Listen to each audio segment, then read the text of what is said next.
sir. You ready? Okay. All right. Okay, at this time, I'm going to go ahead and turn it over to Tammy with Administrative Services. Okay, thank you, sir. So tonight we held a special meeting with the recruiter, Donna Higginbotham from Mercer Group. She's here to present the additional candidates that were provided to you in email. And she's going to give you an update on the recruitment process to discuss the next steps after that. So. Yes, ma'am. Yeah.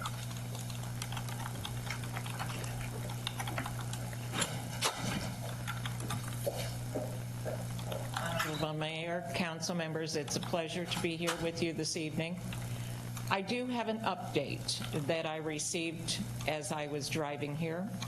One of the candidates has withdrawn this evening from consideration. Therefore, the only candidate that I have to present for your further consideration would be Mr. Stockton Witten. I've submitted a packet to you.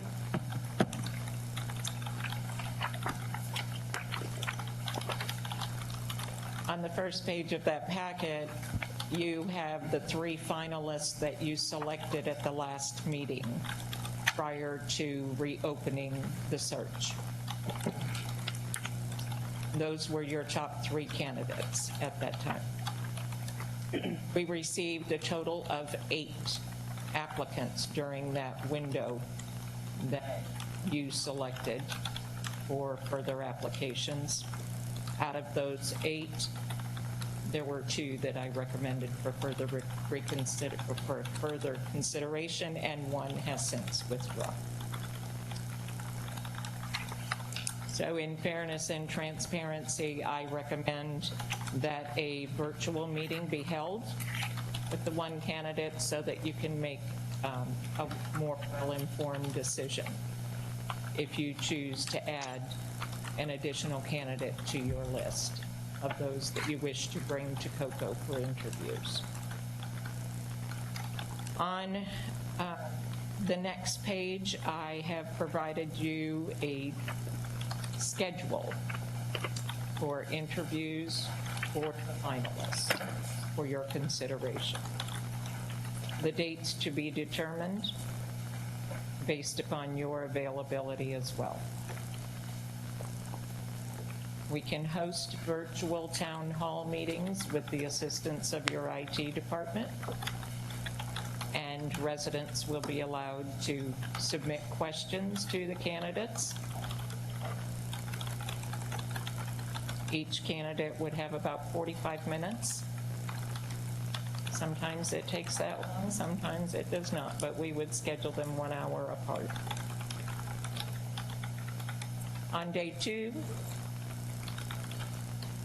we would have a round robin type where council can meet with each candidate here in chambers so that you're all hearing the same questions, receiving the same answers. Have a break for lunch and continue the afternoon and have a special meeting at 5:30 that evening to make your selection of your new city manager for the city of Cook. Do you have any questions for me? Councilwoman Coates. Yeah, I understand your suggestion that we do an online interview with Mr. Witten. However, the reason we did that with the other candidates was because we had no familiarity with them, whereas we all know Stockton Witten. Could we just go ahead and select our 3 candidates and go ahead and set up the in-person interviews? That is your choice. If you choose to add a 4th candidate, then we can adjust the schedule accordingly. That would not be a problem.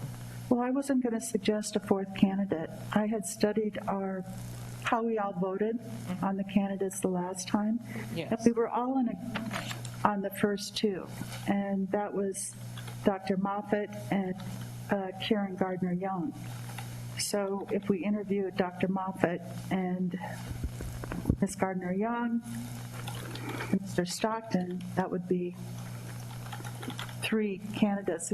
I think in the case of Stockton, we're familiar with his credentials and his experience and the relationship. So I would feel comfortable just going straight to the in-person interviews and trying to make up for some time already lost.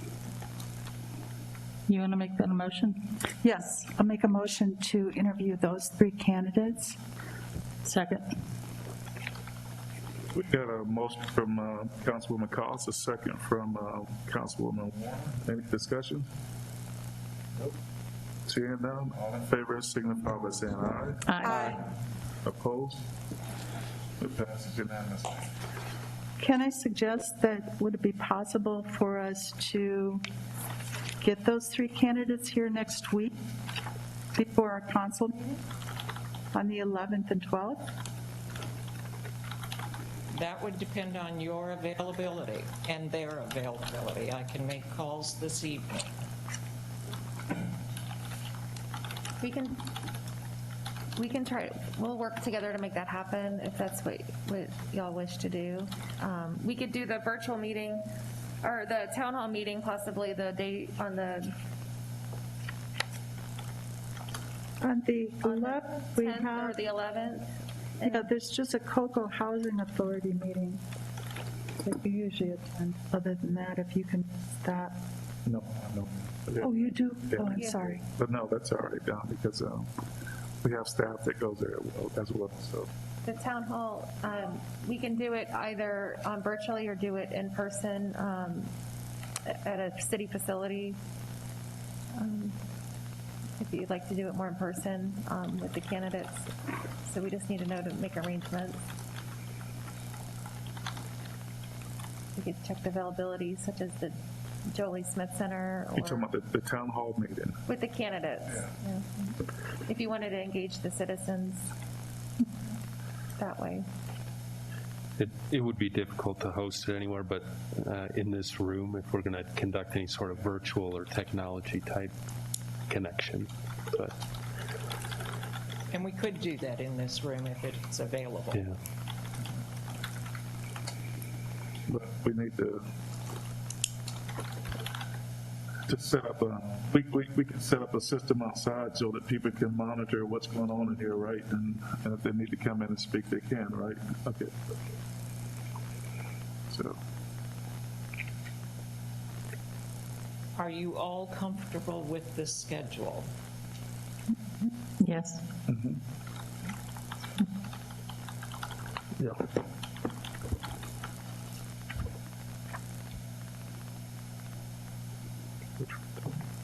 So forgive me, I don't have a calendar in front of me, but that would be Tuesday and Wednesday of next week.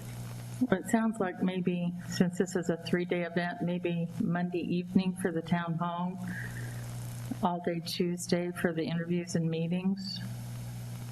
This is a 2-day. It's a 2-day. Oh, it's a 2-day. Oh, a 2-day, okay, because I'm looking at day 1, day 2, okay, everything's on day 2. Oh, the okay. 5:30 meeting, that conflicts with the CRA meeting.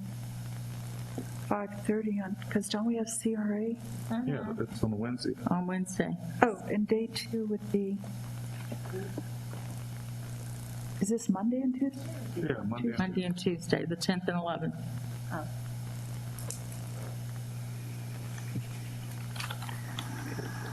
Okay. I have, my flight gets in, I won't be here until 5 o'clock, but that's a virtual town hall meeting, so I could probably get here by 5:30. That's when the Coming first right one from the starts. airport. If there's no delays in weather.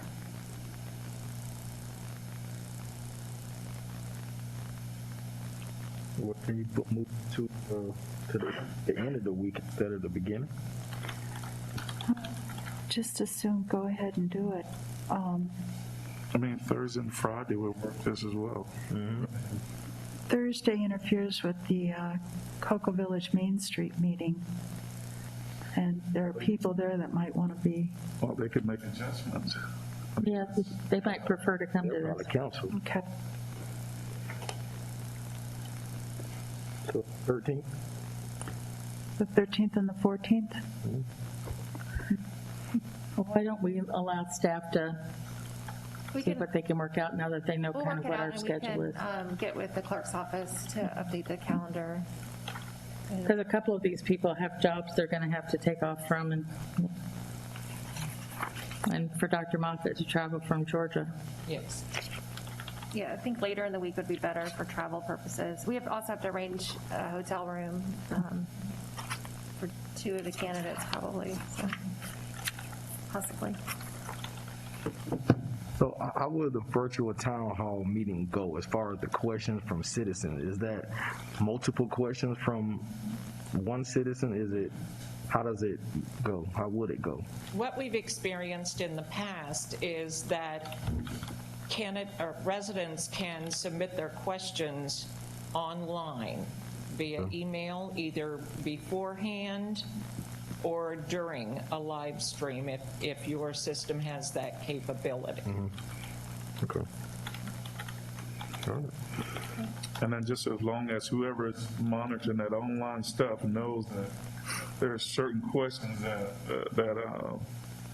certainly will be omitted when you're talking about the race, religion, and stuff like that, and sexual preference, and so forth and so on. That there's a whole list of things that probably need to be looked at as well. Well, I mean, we'll have somebody filter those questions, or maybe you would filter those questions so that, We can have the residents submit their questions By Thursday or Wednesday? maybe by noon of that day, and then we can review the questions and ask each candidate the same questions. and we may not have enough time in an hour interview. You're not going to necessarily have enough time for questions. We'll have to group them together and choose the, prioritize them.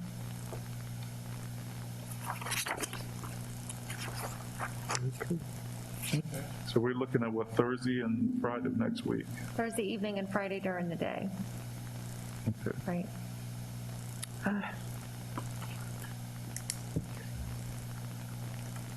Okay. So we can get that coordinated and posted as soon as we confirm with the candidates and travel arrangements can be made. Okay.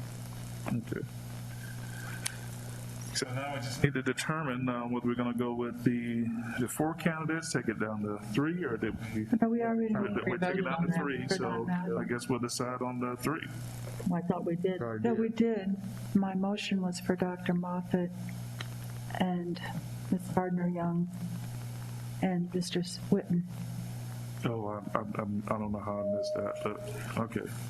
That it was based on, and I made that motion based on having seen our score sheets, and those were the top 2 candidates. We were all agreed on those 2 candidates. Makes sense.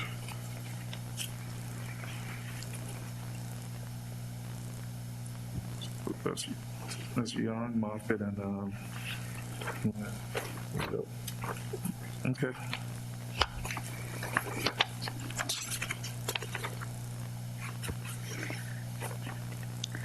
So I'm going to assume, Donna, that you don't need this page back since Mr. Lalo withdrew. Okay. Donna, if you could help us write a bio so we could post to the public on each candidate, Sure. like a candidate page maybe per person or something. Now, can I ask you one question? I'm looking at this, and under the certifications, Yes. does Stockton have any? No, he does not. Okay. So no city manager or ICMA or, No. okay, He was a member at one time, okay, but he is not at this time. okay. Okay, we have our march, you all have your marching order, so that's, I'll go from there. So what is the process after So when we get done with this process next week, is the following week we'll have the discussion for a selection, or what we do? I believe we can make the selection that evening following the interviews. Okay. So basically Friday. Yes. And then from there, the city attorney and starts a negotiation process with, Yes. okay.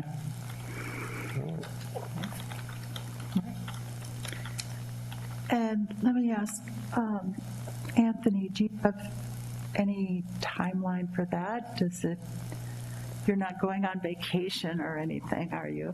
No, not on vacation. I'll be here. It's crucial that he needs it. It all depends on the give and take asks. Normally it doesn't take that long to prepare. City manager agreement, as long as it stays within the rails, what's common. And you negotiate that based on just kind of common light? I try to get some feedback before from the city council, and then I go in and describe an agreement. And some of the provisions in the agreement are going to be the candidate's asks that are totally policy and business points that the council has to decide. It'll be scribed in a way that I find legally sufficient to recommend to you all.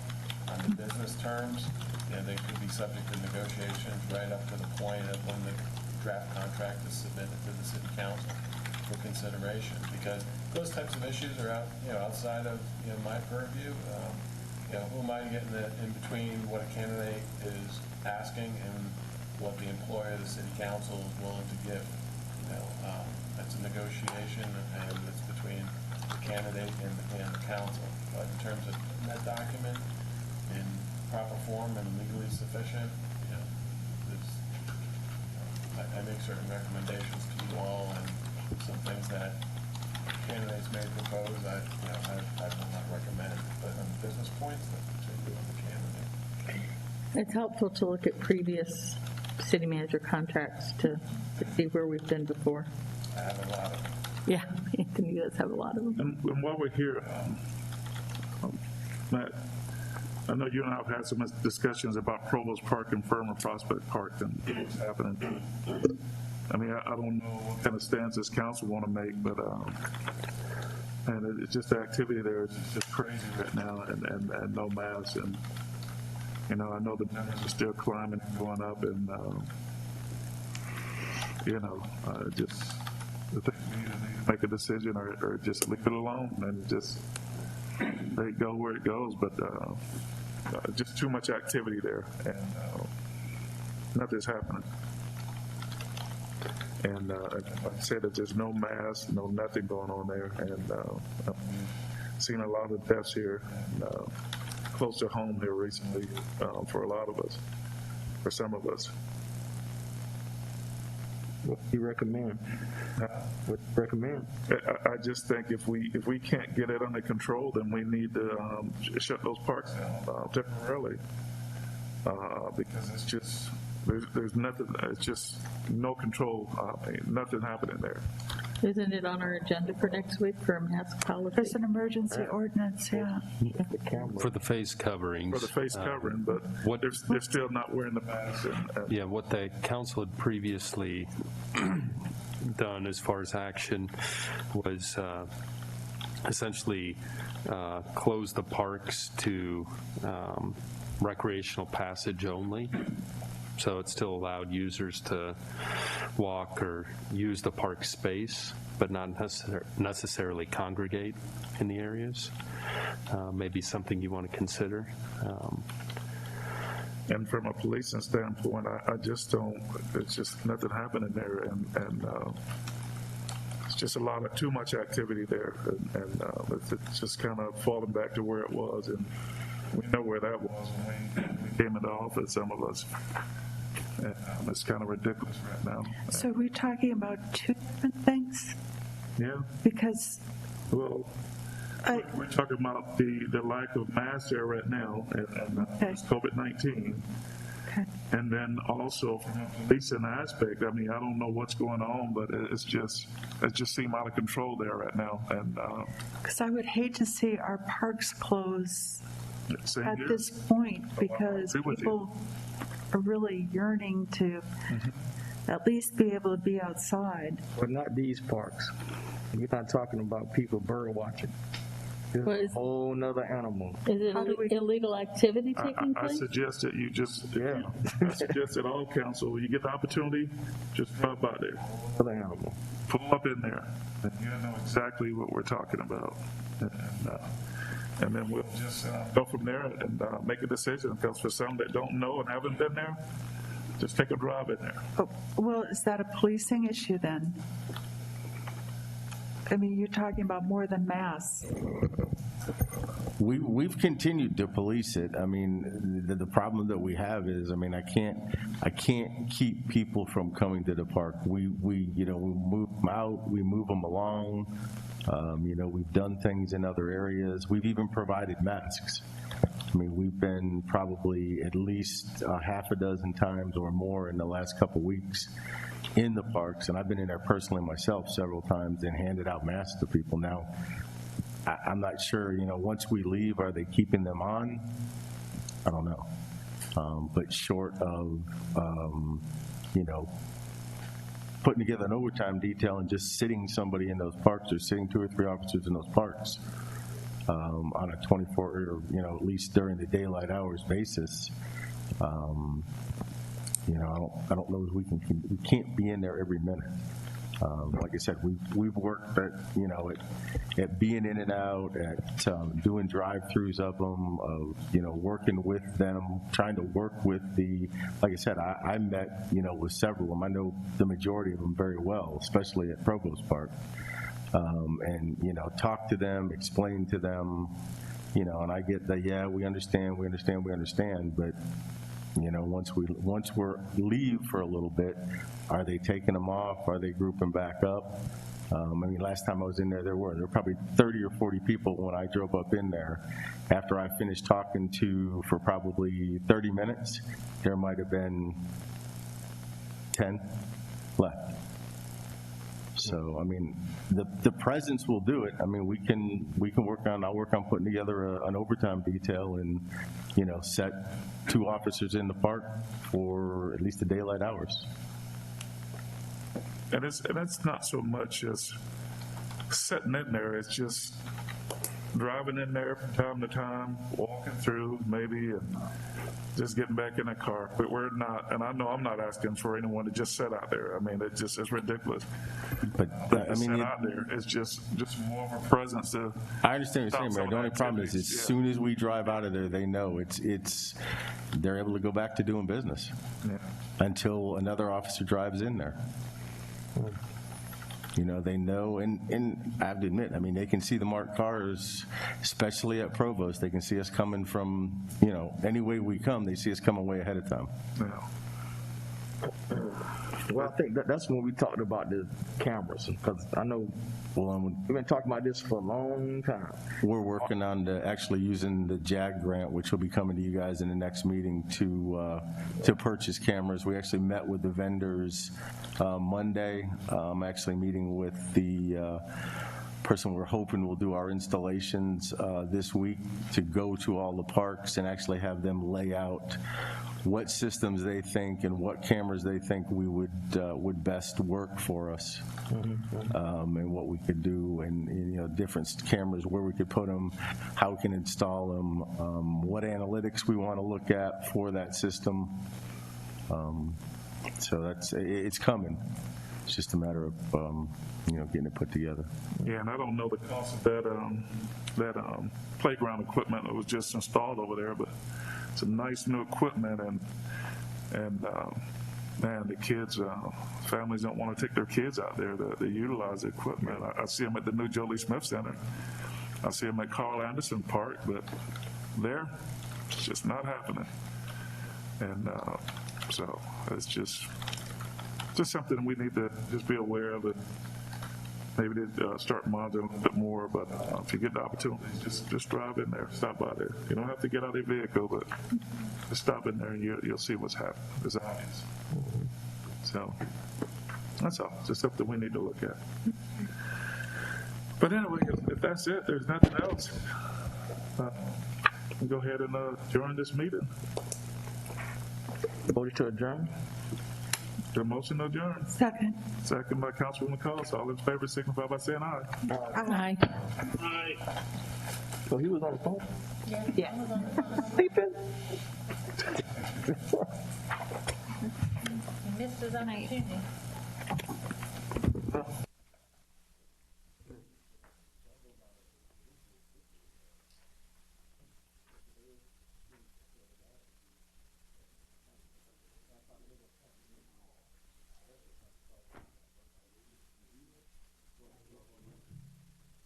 Doing fine. How you doing, sir? Oh, yeah.